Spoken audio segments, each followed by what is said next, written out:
nta soni urabona ubwo bushinzi nshinzi butwi rwose shayi igihe hinga ko bitwa n'ingo bitagira amazi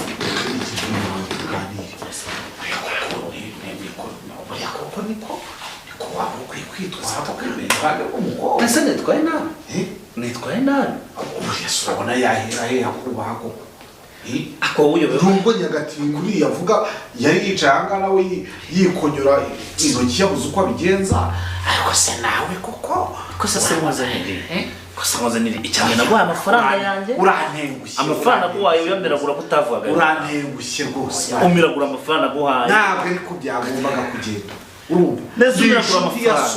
ndi inshuti ya so ndi inshuti y'umuryango nta nubwo ari impamvu y'amafaranga ariko nawe witwaye nabi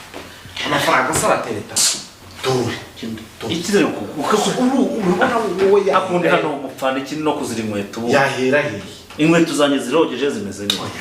urantengushye pe akweka mubaza urantengushye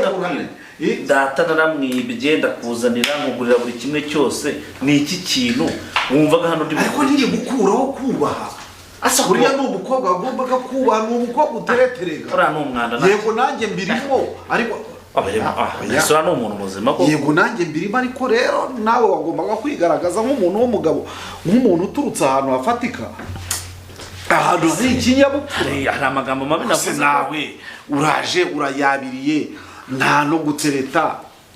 nta no kuvuga neza apeti se ugomba kuyingirira mu wewe igiye no kugira apeti ntuyigiririrwa ahandi n'imbere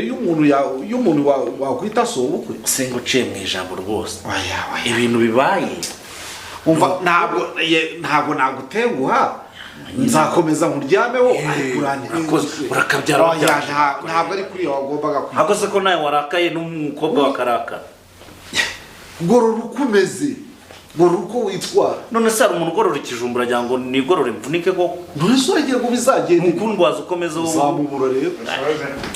uzamubura rwose uzamubura se nimubura ubwo uzamubura uzagenda amaramasa none se ubu mumfasheho mutegeka we mutegeka ntabwo urukundo rutegekwa ariko ubu se nugera n'iwawe mwashakanye nabwo nzaza mutegeke naho ukuntu ashwanyuje no misego ibintu byose reka rero njye nigende niba ari ibyo nawe utangiye urantunguye nkuzi nk'umuntu wiyubashye ukomoka mu rugo rwiyubashye rudasaba umunyu